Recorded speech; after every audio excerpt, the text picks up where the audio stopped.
Hello and welcome to the LinkedIn Collective Studio live from the 70th Cannes Lions Festival of Creativity. And thank you everyone for tuning in today to hear from a powerhouse group of fabulous, incredible CMOs that happen to all be women, which is really exciting for me to be here today. And they also happen to be amazing girlfriends.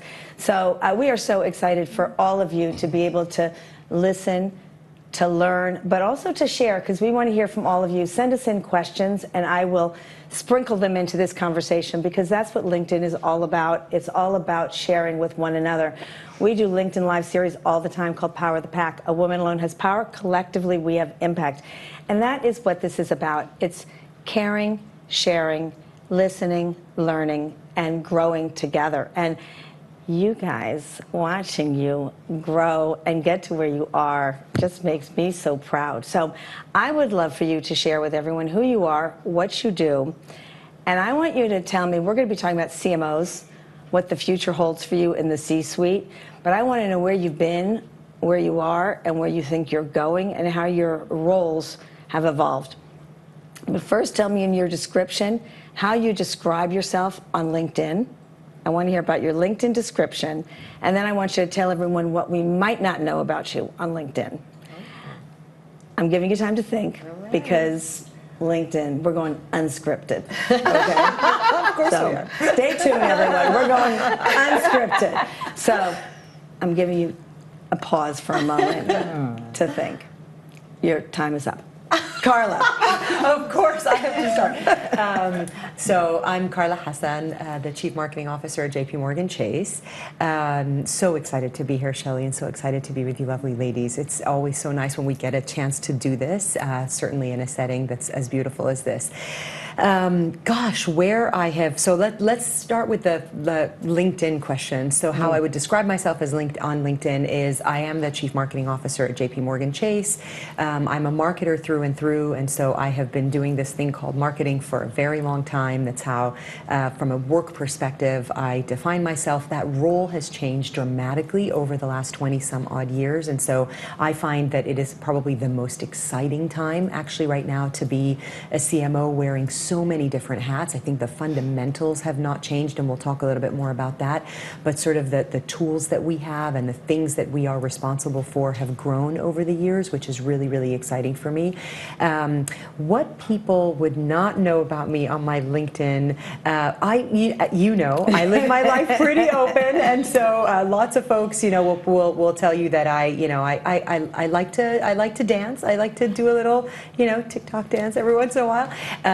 I do live my life pretty openly on social media, so people know who I am. But I am a classically trained pianist, actually, and most people do not know that. Yeah. Pianist, singer, dancer, mom to a 16-year-old whose birthday it is today. Happy birthday, Noor! I hope you're watching. We love you, Noor, who happens to also TikTok with her mom. Yeah, so. Well, that's winning. When you're 16 and wants to TikTok with you, that's winning. Right. I know. True that. Very lucky. 100%. Yeah, very lucky. Okay, so I am Emily Ketchen. I'm the Chief Marketing Officer for the IDG division of Lenovo. Also delighted to be here in the company of such incredible women and leaders and marketers. So I think it's going to be a great discussion today. And it's always great to be with you, Shelley. You know how I feel about that. So let's see, I think my LinkedIn description is all about sort of enthusiasm and energy for marketing, which is really how I feel about the field. Being in technology is a wonderful place to see the impact of actually technology on marketing, which is what is super exciting for me. We are changing the world in the way that we market. I think Carla made a really good point about fundamentals, but things are changing every day, and I find that we have to be equal parts technologists, marketers, and creatives, so that we can bring all those things together to tell our stories for our brands, which I think is hugely illuminating, and it fuels my energy, my curiosity every single day. So let's see, what might you not know about me based on LinkedIn? Like you, I'm quite open, so it'll be tricky to see. Maybe this, I have lived in 8 different countries around the world. That's a fun fact. Yeah, there you go. Great. I love that. How many languages do you speak? I speak French and Spanish pretty fluently. I can make my way in Italian, and maybe a tiny bit of Portuguese here and there. Wow, that's impressive. Okay. Wow. There Really you go. feeling like the underachiever. I'm not speaking languages. I am not a classically trained pianist. You do not get underachiever. Absolutely not. Not here, not today, not ever. Exactly. No. Well, I'm Dara Treseder. Nice to meet you all. I'm the Chief Marketing Officer at Autodesk, and saying. I on LinkedIn, I like to talk about what my company does, because I think one of the interesting things in technology is sometimes there are companies that you're interacting with on a day-to-day basis, like you might be going to JPMorgan, your bank, or you might be buying a Lenovo product, but Autodesk, our technology changes how the world is designed and made, and sometimes that technology is behind the scenes. Now with ChatGPT and AI, people are, Never heard of it. These things are coming more front and center, but I love to talk about that because I think that's one of the things we can do as marketers is start to shine the light and really tell the stories of not only what our company does, but why it exists. What is the purpose? Why is it here? Why are we showing up every day? What is the impact we're having in the world, and why does it matter? On LinkedIn, could you not know? I'm also quite open on social media. I like to share on social media because there are not a lot of Black women that get to be in the C-suite position, and I want to demystify it. Because for me, when they look at me and they're like, Dara, if she can do it, I can do it. Then I know that I'm, helping people realize that this is something that they can achieve, which, wasn't always the case.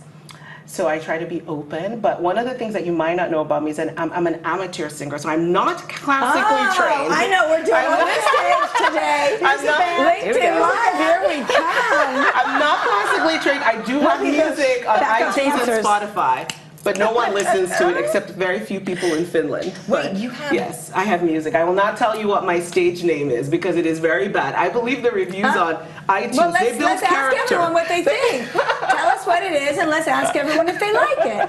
We're on LinkedIn Live. Yes. Okay. We're going to share. Okay, all right. Well, can I share just because we're Yes, girlfriends we're here? marketers. In Shelley's living room, and we're going to share. Not going to share. Okay. No way. There's no She way has not to sharing. now. What is it? No, we're What is sharing. it? Okay. But let's tell everyone what our responsibility is, because I'm a researcher. Okay, we're going to tell you the stage name, and we want to know if you like it. So everyone, let us know if you like it. So here we go. Is this what you thought? I'd like to emphasize the not classically trained, amateur. Sing for my husband and my 5-year-old and 7-year-old who are too young to have the true good taste. Dara is my stage name. So Dara. which is also my full name. There you go. Oh, Gorgeous. I love it. Yes. Dara. It's beautiful. It is beautiful. So I can go, take it out. Wait, I want to see a TikTok for that. Exactly. Dara. I love It's it. coming to you. What is Alua? Alua means God, and Dara means good. So my name means God is good. Yeah. God is good. I mean, that's. What do we think? Oh, I love Are you that. all applauding from your homes? I love that. And from wherever you are? I love that. Beautiful. Okay, that warmed my heart. Okay, so there we go. Chief Marketing Officers, do we like this? Yes. We love Can it. we brand this We love it. one? A truly little known fact. Out it came. How spectacular. There And you you were have worried? it. What were you worried about? I know. Really? Yeah, what were you worried about? Okay, Carla, I think we're going to start over So here. do you have What can I imposter say? syndrome? Let's go there. go back That was first. like, okay. Do you have that, something Carla? Do you better? get that voice in your head? Do you? All the time. Yeah. All the time. Even after all these years, all the time. I still, for me, part of it is that I'm fairly new to the financial services industry, so I've only been in financial services 5 years, right? My career has been way, way longer. And so to this day, I'm still learning, and I'm surrounded by incredibly smart people who have made their careers in financial services.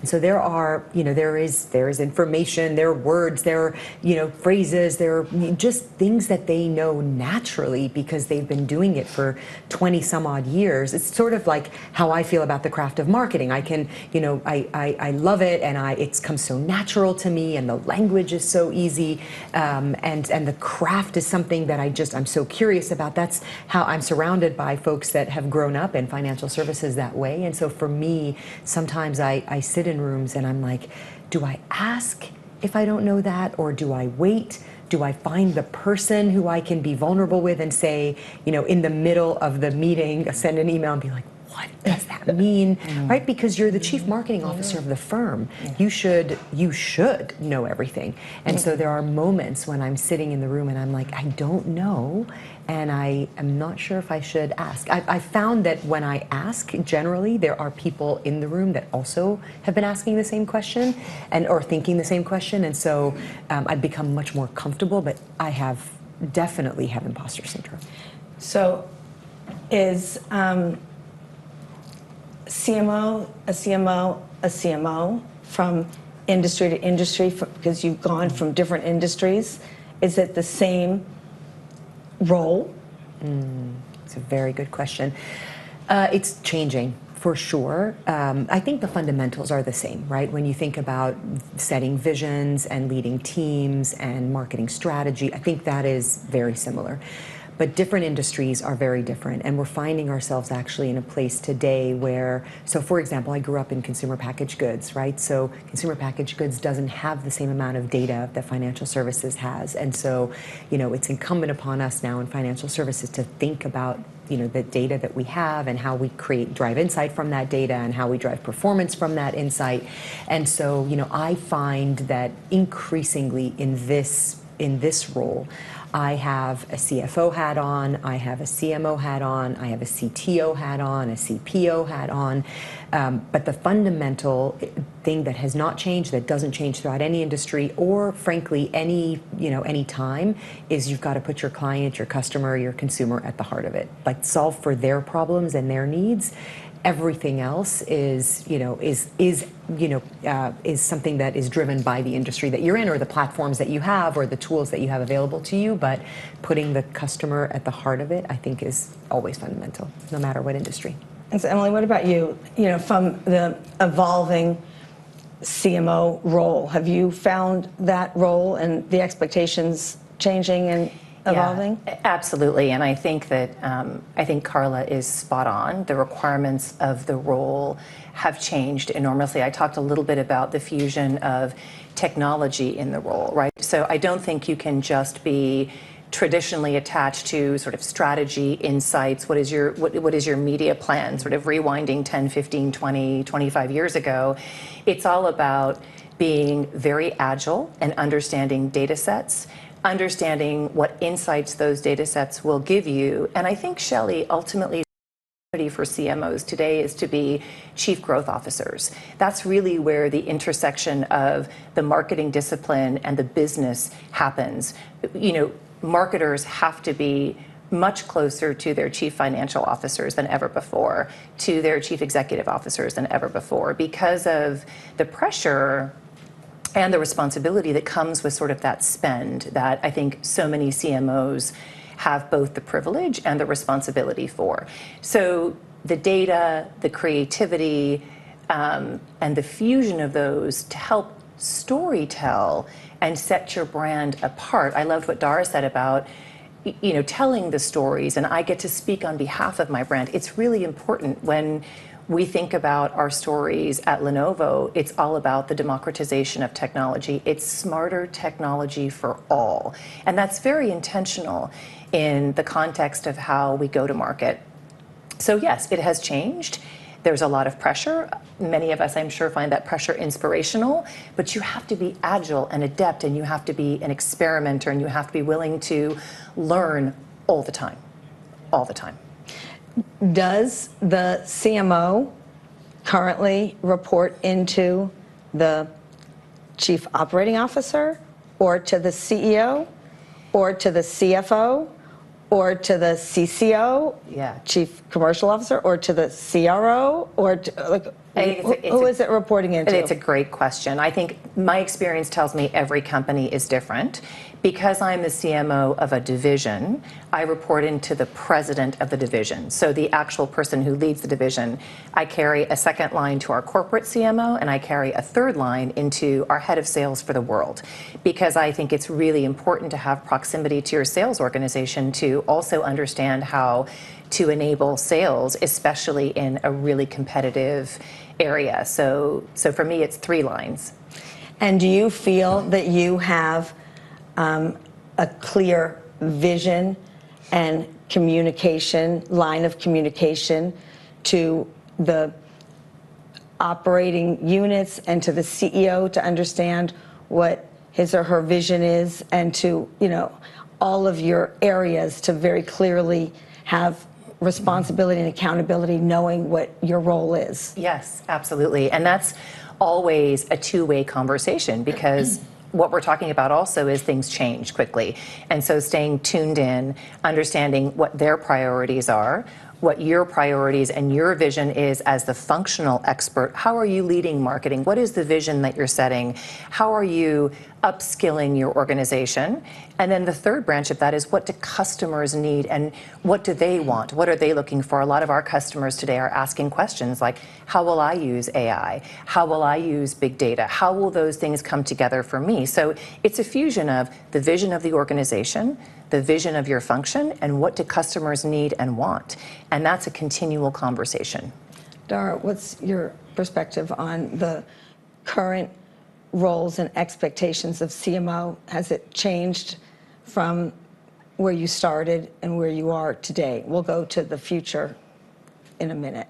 Yeah, I think it has changed. I think that there was a time when the CMO was kind of responsible for the advertising and the brand, and that was kind of your job. And I think now the expectation is that you're a driver for growth. The expectation is that, I have, all of our digital sales and e-commerce rolls up into me, right? So, and I think that's common. There are many CMOs who also have a P&L and have that kind of responsibility. And I think that one of the things that's evolved is because people see the power of marketing. It's an art and a science. There's a rigor to it, but there's also some magic to it. And I think as CMOs, we're most successful when we bring those things together. When we bring those things together to drive the next wave of growth. Because often, if you just do things exactly how you've been doing them, you're gonna get the same results. So when you're a 40-plus-year-old, $40+ billion company like we are, and you wanna grow, we can't do things exactly how we've done them before. If we do that, we're going to get similar results. If we want exponential results, we're gonna have to try things differently. And I think as CMOs, part of our job is to think about where's that next wave of growth going to come from? And that's a combination of the art and the science. And then we test things. Our intuition will drive that testing, and the data that we get will then inform the decision making. And I think that combination and that unity of art and science of marketing and that real seat at the table, this is, I think, a new wave for CMOs. Can I build on that just a little bit? It's funny, at JPMorgan Chase, we talk about heart and science. And so it's very similar to what you're talking about, but the idea that, over the last several years in marketing, in our industry, we've started to hear this, it's either performance marketing or it's brand marketing, right? And the reality is it has to be both, because if it's only about the data and the science, then you're commoditizing your brand because there's no humanity left in it, right? Like, what's the point of difference between, if I can give someone an offer and someone can better that offer, then it becomes a race to the bottom line, right? Versus, what am I offering that's different? That's where the heart comes in, right? That's where you have to realize as a marketer, whether your client is a B2B, whether you're in the B2B business, the D2C business, or the B2C business, it doesn't matter. There is somebody on the other end of that. They are a human. and we have to think about how to engage with that human. And so, for me, it's that's why the two things are so critical. It's this notion that like we are so much smarter than we ever have been before because of the tools we have, the automation, the workflow, the processes, the you name it, the data, the analytics. Like we've never been more rigorous, which is why I think, to your point, we are held to higher standards than ever before. But at the same time, creativity has to play a role. Humanity has to play a role, because that, at the end of the day, if we think about each of our own selves, why are we choosing to buy something? Why do we choose to associate with a brand? At the end of the day, not as marketers, as people, as humans in our day-to-day life, it's because it's saying something to us. It's telling something to us. It's saying it's either a value that we hold dear, or it made us laugh, or it brought out an emotion in us, or something. And so I think that is the part that we tend to lose sight of when we talk about like the performance. The magic, as you said, Dara, is when those two things come together. That for me is really where it's so much fun to be a marketer right now. And so, for me, I've always thought about driving growth, because I mean, as a consumer packaged goods marketer, that's how I grew up. Like I can't even imagine a marketer who doesn't exist to drive growth. But the way, the tools that we have and the way that we can do it today, I think is so exciting. Okay, so I can't actually believe you brought that all home, because the words that you used of magic and art, and then heart and science, and heart and science, and I was just thinking to myself, that is exactly why women will never be replaced by AI. That's all I could think about, is because science is something that is replaceable. When you think about the mechanical, that is the kinds of things, the analytic, the mechanical, the data, that is going to be the AI piece. But what is irreplaceable is the heart and the art and the creativity and the magic and the emotion, and all of those words that you all have used are the things that can never, the humanity, the human, I'll keep using the words you all collectively have used, can never be replaced. So I'm happy to say, you CMOs will not be replaced in 3 years, the 3-year cycle. So I want to go to the 3-year cycle, and then we're going to go to profiling, because that is something that LinkedIn does brilliantly, and I want to go to talk about that. But 3-year cycle. Why is there this 3-year CMO perception out there? Because what would anyone do without a CMO? And what is the difference, or the interchangeability between CMO, CBO, CCO, all these terms? Like, what's the latest trend on the term CMO? Well, I think that the chief marketing officer is a critical function within a company.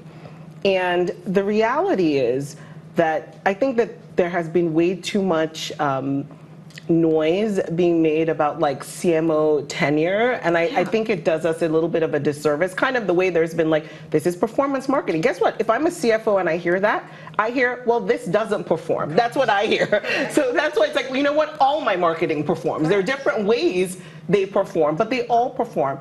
I think similarly, when we spend a lot of time obsessing and talking about CMO tenure, then it's like almost like we're signaling, like you should. and it's like you're on a clock. Right. And Right. I think the reality is that many CMOs get in because they have a job to do, and then that job can take 3 years, that job can take 13 years, that job can take 15 years, that job can take a defined amount of time. I think that what we are seeing is that, and there was actually new research that came that said many CMOs, when they leave, they don't go down, they go up, right? They get bigger jobs, they get bigger responsibilities. So I think, it's not a case like these CMOs are failing out, like it's actually these CMOs are moving on up, right? Right? I think the reality is that CMOs are in there, they get the job done, and then they might say, hey, what's next for me in this? love that. Like where can I drive, at least where can I drive the most impact? And so, and the reality is that many times the companies continue to move forward because the work they have done, they have laid the foundation that someone else can come and kind of build upon and take to the next level. And so to me, I think the question I want to be asking is not, oh, what's the tenure of CMOs, but it's more like, how can we position CMOs to deliver the most impact where they are? And how do we make sure that those skills continue to be interchangeable so that we are pushing our companies forward? Language again, and also setting expectations with roadmaps. Yeah, exactly. But it's interesting, right? Because I've been reflecting on the study that LinkedIn did, the B2B study, and hearing that I think like over half of the CMOs that were polled are talking about how they have to connect with their CFOs and that their roles have changed and that they're and it's true. Back to your point 52%. about 52%. Yeah, and it's back to your point about the role is changing, and I think we just I don't know how you do your job as a marketer without being curious about what the business objectives are. So back to your point about I report into the person that actually runs the business. I have probably 6 people I report to. Officially, I have Marianne Lake, who's the co-CEO of our consumer bank business, our community and consumer bank business, and on the business side, to your point. And then I report to Jamie Dimon, our CEO, on the corporate side for all the corporate work that we're doing. But I feel like I have responsibility to Mary Erdos, who runs our asset and wealth management group, and Doug Petno, who runs our commercial bank. And because all of their CMOs that are that are on my team report into them as well, right? And so we've just got this whole matrix organization of people that are reporting functionally into marketing, reporting operationally into their business units. And so as marketers, back to your point, Dara, we have a seat at the table. And don't waste that seat at the table. Don't waste it, right? Like, be curious about what the objectives of the business are, understand what the KPIs are, understand what the issues are on the business, and then no one can solve them as creatively as we can, right? Because we put the client and the customer at the heart more than anybody else does. And so I think that at the end of the day, when we think about what's changing, it's be curious about the business, because you want to solve the business needs, not your own. I think the other thing is, and I'll just key off of that point that you made, we are, in our companies, the voice of the customer. So when you talk about solving customer issues, when you talk about emotion, love, many of us talk about art and science, heart and science, heart and mind, right? Those two things. Marketers have to be incredibly adept, Shelley, at the scientific piece of it. So all the data, the ABM, the things you're trying to solve, the use of technology, all the way through to what is the creative flame and the beautiful piece of creativity that will set you apart. Here we are at a festival of creativity, which is all about connecting with people's hearts and winning their hearts so that you can win their loyalty in your business. And so I think there's a lot to be said for the CMO adaptability, curiosity, but flexibility. You're hearing from women who have worked in many different industries. You've changed from one to another. You have as well. All of us have had to flex and adapt and keep our own learning agenda so that we can properly represent customers and be the voice of the customer in the company to say, in our case, we innovate all the time. What is the innovation for? What does it solve? How does it help our customers? How are we helping them use technology to make their lives better? That's a really important responsibility at the table.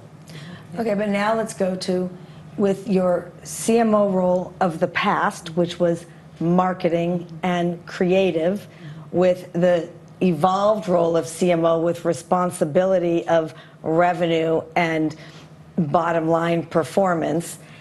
That's kind of an oxymoron.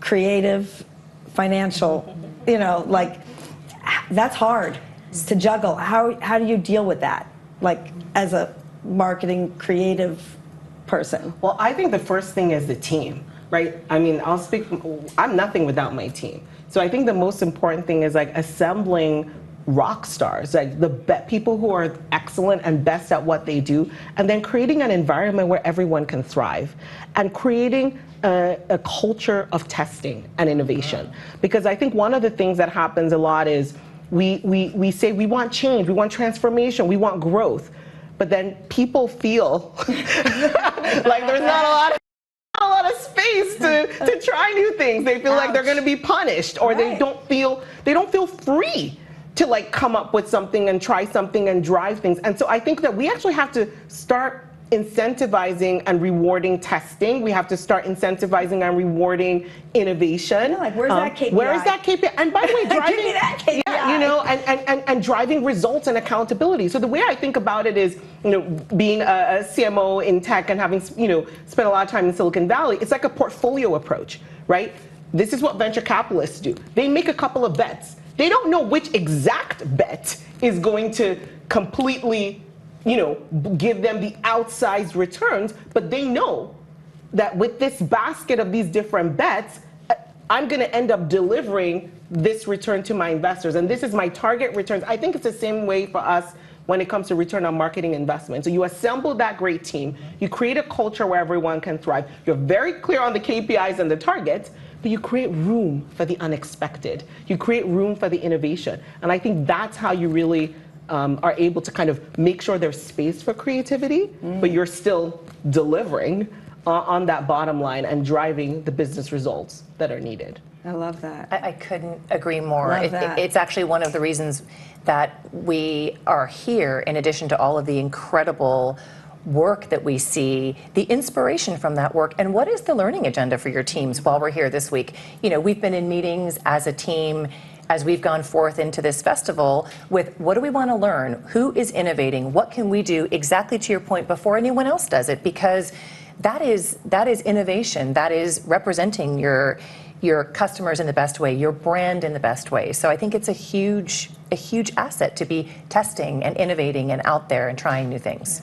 I also think, you know, redefining what creativity is. That's the other, you know, thing for me that has been really, really exciting, is that historically I've thought about creativity only in the, you know, the ad, for example. There's creativity in so many different places, right? So when we think about creativity in content, when we think about creativity even in, you know, back to the point about testing and learning, in our app, you know, we have 60 million digitally active customers on our app.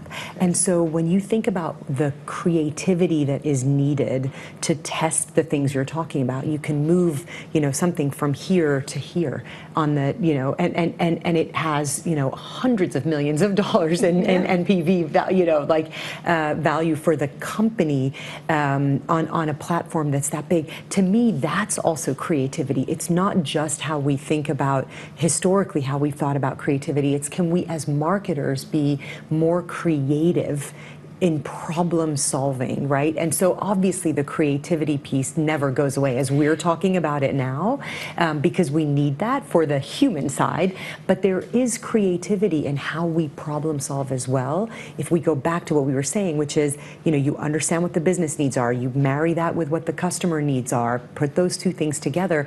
It's why our language, our proficiency in product language, in technology language, in financial language as marketers has had to become so much higher than it is today, because there are so many more tools around us with our partners that enable us to be much more creative as marketers to drive growth.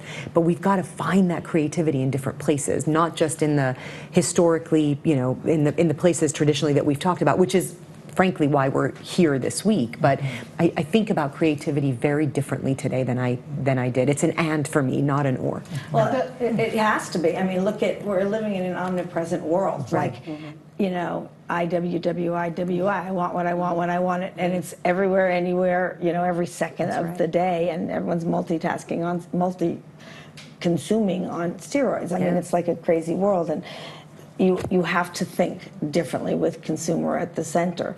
And even the word consumer is a weird, yucky word, because, ugh. And I was just thinking, like, it's not even like a marketer anymore. You're an engager. You're not pushing. you're creating, content for people to pull, and putting financial and creative in the same sentence is exciting to me. Yeah. That you're making finance fun and interesting and engaging and creative. Well, you are. You're doing a wonderful job. Yeah, and I was, the one thing I was going to add too is when we think about the fact that we have to be responsible for the creative nature of the company and also the business results, we realize that it's not a transactional thing. It's no longer just the acquisition, but it's the full life cycle of the customer, right? How am I retaining the customer? How am I getting the customer to come back and expand their portfolio? How am I getting this customer to become an advocate and a champion? And so that whole life cycle transforms how we engage. Because when this is a relationship you want to keep, there's a different way, right? I don't want to interrupt you. If I keep interrupting you and my marketing is interrupting, not conversational, not relational, not something that's bringing you joy and delight, you're gonna very quickly mute me or ignore me. And so with any relationship, it's about understanding what matters most to you and why, and how can I deliver that surprise and delight consistently in a way that enhances what you're trying to accomplish. Okay, we have so much to discuss. So this needs to be just a series. I don't know how everyone else feels. I hope everyone thinks about it the same way I do, because I'm obsessed with you guys. And I don't know when we're taking questions, so I hope we're going to have time for questions, because I want a whole bunch of questions. So let's get some questions. Personalities. We talk about the hard skills. We talk about the soft skills. In my opinion, soft skills are the greatest qualities of leadership today that we are rephrasing as the new critical and essential skills. What do you think are the most important essential skills of leadership or for CMOs today, in your opinion? While the amazing ladies here are ruminating upon their answers, I will go forth and I will tell you that I think all the technical skills are needed. The background, the history, the strategy, all the things we've talked about that are sort of, to Carla's point, foundational. Layering in the curiosity, the adaptability, the study of the human, which is incredibly important. And you and I have talked about this in the context of how do you know what it is. But I will tell you, Shelley, straight up, that I think that the role of empathy, vulnerability, and kindness are at the heart of the future of all CMOs. And I think it's so important to be empathetic, to have compassion for your teams. Dara talked a lot about she is as good as her teams. And that means you're empathetic, you're listening, you're getting the best out of each and every individual. Motivate and inspire means you understand their self-interest, because that's what it's all about. Kindness, how underrated is it to be kind and to say, good morning, and how are you, and have a positive attitude, because you're a leader. That's the expectation of a leader. Be authentic, but you have to be inspirational. And so I think that's very important. I also think vulnerability can be very inspiring. None of us is perfect. I have children. I have a wonderful husband who stays home. Sometimes the days are good, sometimes the days are not good. We all are playing a long game. So being vulnerable about that, being late, having a moment, right? It's all very much a part of modern leadership, in my opinion. So, ladies, you've had a minute to think. But, I don't know. I don't know that I could say it better. Like, honestly, I don't know that I could say it better. My words would have been, as Shelley knows, empathy and vulnerability and authenticity. I think you're right. Table stakes. No one is here because it's a popularity contest, right? We are in our jobs not because people like us, because we are good at what we do. And so let's start there, right? And so if you assume that everybody is good at what they do, to your point, and is learning and is understanding and is identifying what are the new things and the skill sets that I've got to learn, and you're curious, yes, check. That's basic entry. Basic entry, right? But I do think that this idea, it's so funny because empathy used to be, like, pre-COVID, empathy was like, oh, you're so nice, you're so nice. And now everybody is really internalizing that word. And it's so funny because I've had a lot of conversation about, look, empathy is different than nice. let's be clear, right? Like, empathy is putting yourself in somebody else's shoes, understanding 100%. what somebody is going through. And not only does it help you as a leader for your own people, but it helps you for your clients and for your customers. I mean, if you have a business client, right, a commercial client, and you know a small business client, you know what they're going through. If you're needs, you are going to build solutions that are going to help that small business client. It's period, end of story. You're going to be able to tell the stories about the small business client in a way that touches their hearts and wants them to be a part of your business, right? And so I think that, so for me, empathy is a massive, massive, has been historically underrated, is making a real kind of, has having a moment, because it's the right thing, and I think helps us be better marketers and frankly better leaders. And I couldn't agree more with all that these esteemed, wonderful women have shared. Thinking about what I could add to the conversation, I think empathy is so important, and I think when empathy becomes action, it switches into compassion. Because it's moving from just I'm putting myself in your shoes and I'm feeling how you're feeling, to now I'm going to do something about it. I'm going to have compassion.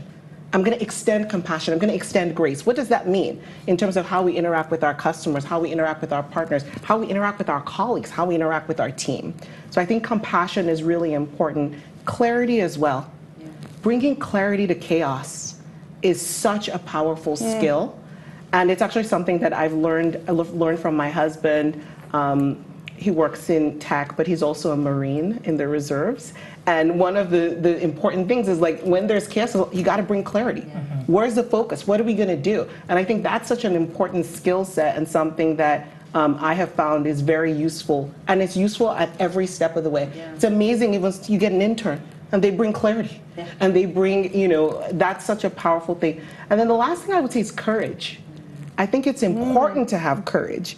Talk is cheap. That's right. Talk is cheap. Action.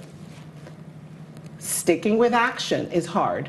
And I think courage is something that is really important, because to actually do those tests, run those campaigns, stand for something, have empathy, be compassionate, requires courage as a leader.